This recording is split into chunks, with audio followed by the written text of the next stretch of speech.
Hi, it's Rebecca Savyuk and welcome to the online lecture for the Applied Sports Coaching module on coaching philosophy. Today, the lecture will cover the concept of coaching philosophy.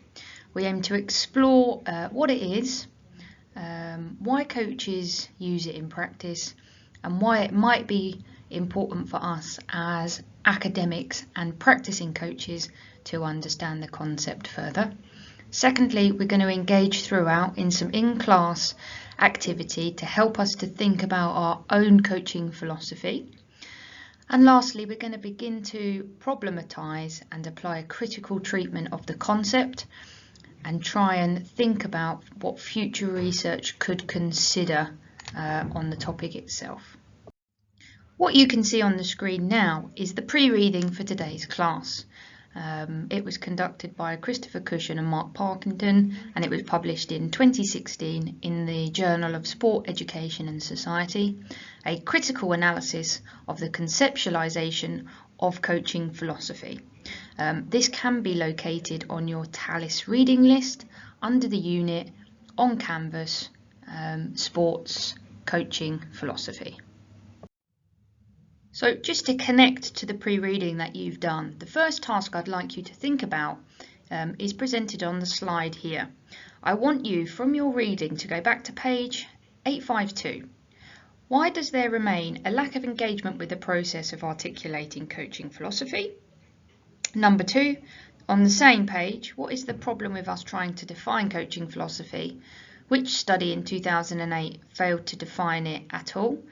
On page 845. And thirdly, how would you define coaching philosophy? So have a think about what you think it could be and what your experiences are of having one or your own values and beliefs. If you want some further support on how academics have defined it, go to page 845 and there's a really nice reference by Kidman and Nash. So firstly, as we try and do in every class, we look at the broad state of affairs in terms of sports coaching to start with, and I've picked this quote to get us going today. Sports coaching itself is considered an inherently complex social act. And if we think back to last week, we've got the coaching process itself, coach-athlete relationships, how it can change in the environment on a day-to-day basis, session-to-session basis, week or annual basis. Everyone's goals and motivations are very different for being in there. This context is then a socially constructed reality, and that would align itself to the interpretivist paradigm. And therefore, there are multiple meanings, intentions, motives, attitudes and beliefs to all that encompass that environment. And I guess what we're talking about are the coaches, the athletes, and potentially the parents or guardian of the young athletes in your care. In the Cushion article, it does state on page 852, there appears to be little drive from coaches to understand the philosophical states of coaching, nor to have any theoretical explanation of their practice, which can be somewhat problematic because this slide here assumes all coaches are working to a personal set of views about what good coaching is. Secondly, coaches are so consumed with the tangible aspects of coaching practice, session content, progressions, regressions, technical, tactical, the organisation, that perhaps this idea of coaching philosophy is often overlooked. So where do we get the information from as a sports coach to help us to start to create and implement our own philosophy? Well, I guess one of the core kind of sources of knowledge are from reading. That might be academic articles, biographies, autobiographies. Secondly, it might come from our educational experiences. So your university degree, your coaching modules. It might come from your governing body sports coaching awards, workshops, seminars, conferences. It might come from your own tried and tested methods of success, so winning a tournament, a trophy, a medal. It might come from successful coach-athlete relationships that you fostered in practice with your teams or your individual athletes in your care. And lastly, it might come from your practical coaching experiences. What worked for you? What went well? And what would you change next time to have more success in that session, that competition, that week, or that year? Now, one way we can connect with this idea of philosophy, our course philosophy here that David Turner has tried to design and implement for our sports studies courses, is based on the Aristotle quote on the slide. We are what we repeatedly do. Excellence then is not an act but a habit. He actively encourages all of you to pursue excellence on a regular basis and to try and go beyond what is required. Simple statements that he sticks to regularly, and he tries to embed that within our core educational philosophy. Now, one of the other problems that's important to acknowledge with coaching philosophy is it's often up for interpretation. Okay, and it's something that each individual coach will engage with in a different way. This idea of gamesmanship is how far a coach or an athlete can bend the rules before it becomes cheating.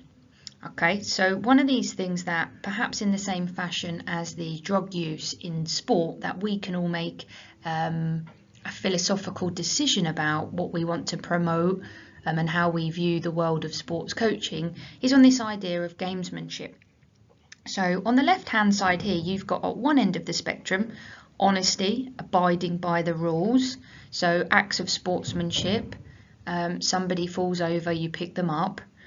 Gamesmanship in the middle of the spectrum, where you might at times be more into your sportsmanship, but on the other end you've got cheating. Now, I guess one of the most famous incidents is Maradona's hand of God. Now, I'm sure you're familiar, but if you're not, Maradona at the World Cup, the cross comes in, he handballs it into the goal stands, and Argentina become the World Cup winners. Now, I think that is a pretty good example of an athlete engaging with gamesmanship. Arguably, in the rules of the game, it's deemed cheating. The referee has missed it, so it falls into that gamesmanship bracket. And as a result of this act, they go on to win the tournament. Now, there is a distinction between principles that perhaps we want to promote and advocate to live our lives and being rule guided. So the rules are there. When we're thinking about this idea of gamesmanship, the rules of the sport or the competition are always going to be there to guide our behaviour as a sports coach. However, rules are followed by fools but are for the guidance of wise men. So us as a coach, we try and find all of the wriggle room, if you like, within the real game to try and win within our elite environments. Now, one of the things that we have to be mindful of as a coach, it goes back to that idea last week of the contextual domain. Our values and beliefs and what we believe about sports performance might change depending on the contextual domain that we are working within. So we might always keep to the principle of, yes, you've got to be early to practice, but how much we bend the rules to win might change depending on our contextual environment, elite, development or participation. Let's think about this last season. I'm a Leeds United fan. The manager at Leeds United, Mr. Bielsa, decided to go down to Derby County or send some staff down there to spy on the Derby County training so they could take the intel back. Now, although it's not explicitly written that he can't do that, it was deemed unsportsmanlike conduct and the Leeds United Football Club were punished for his behaviour when it went to the board, but no points were deducted. So rules are followed by fools but after the guidance of wise men, and I would encourage you all to think about that within your context and your club. What kinds of values and beliefs do you want to instill with the group of athletes that you're working with? So we're going to start to unpick that now. So if you're kind of listening along, the thing that I'd like you to kind of focus on for the next 10 minutes is to try to think about the development of your own philosophy. So I'd like you to complete the task here.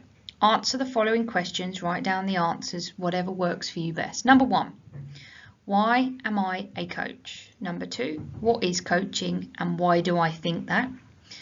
Did a previous coach influence my thoughts? Who and how? Why do these athletes I coach participate? Looking at their motivation. What are my future hopes for both the athletes and I coach and for myself as the coach? Have my coaching motives changed? How and why?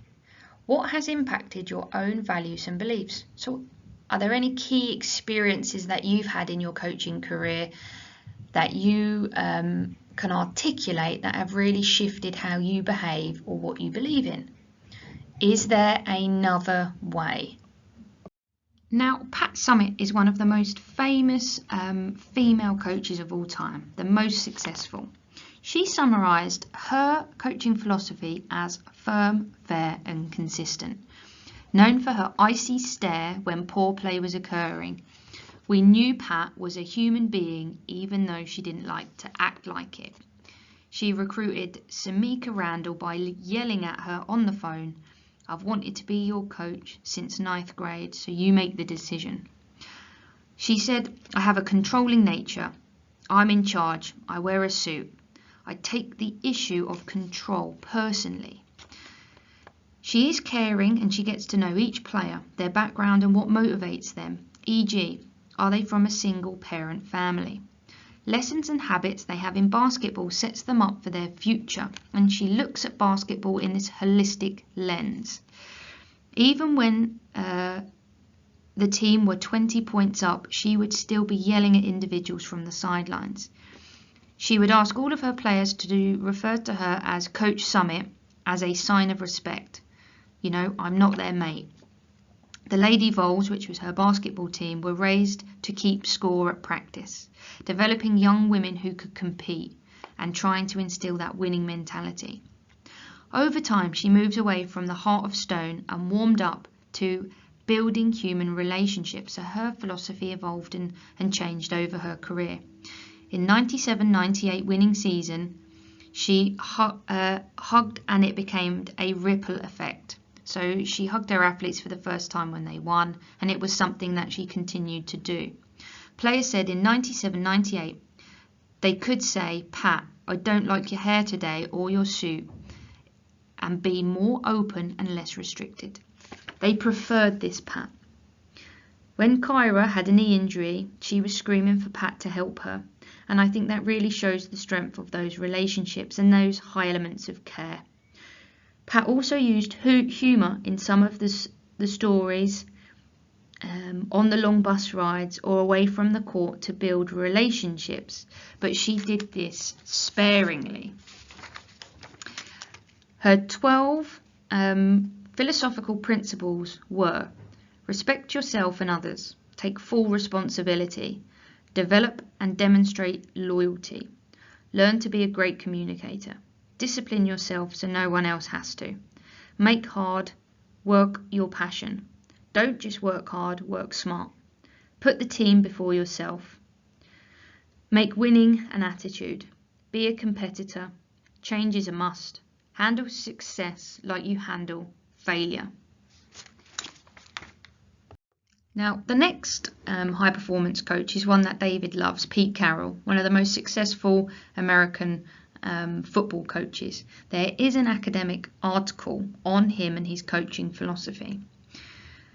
Pete is all about long-term planning, knowing your vision.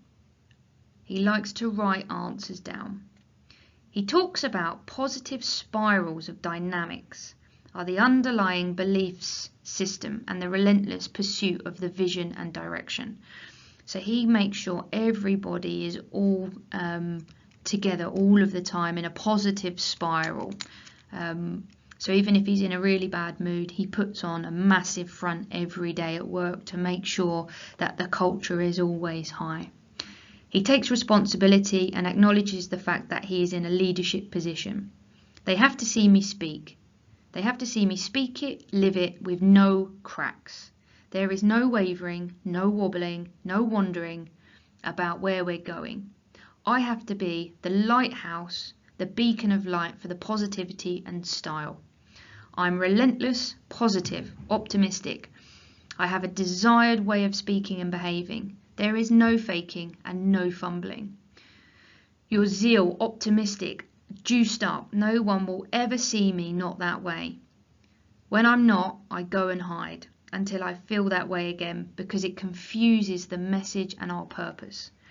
The belief in you by the players creates trust, which means it's easier to replicate the authenticity in the team. It's a daily discipline. Unless I give it my full energy today, I won't win tomorrow. The team rules that he abides by in practice: number 1, always protect the team, and number 2, no whining, no complaining, no excuses. The team culture he advocates is, I see everybody as one, we are all connected. Think alike, talk alike, act alike to support and reinforce the best in each other. A shared mindset of knowing you will win. It's important to understand that although we have quite fixed values and beliefs, at times they are only a flexible guide to action. So we have values and beliefs that we might write down or articulate, but actually in the real world of coaching practice, it might be harder to keep to than we think. And that is because these personal values and beliefs are kind of subjected to the contextual complexity of your real world coaching environment. So your school after school club session where you're teaching out, you might be outside, inside, people might be late, someone hasn't been picked up, there's a parent wants to talk to you, behavioural management incident. So we have to have it as a flexible guide to action. And they might adapt to changes in circumstance. So what have we done today? Hopefully this lecture will have helped you to make sense of some of those key points that you read about in A Critical Analysis of the Conceptualization of Coaching Philosophy. This slide provides 4 recommended references and articles which, if you have chosen this area for assignment 1, you might find useful.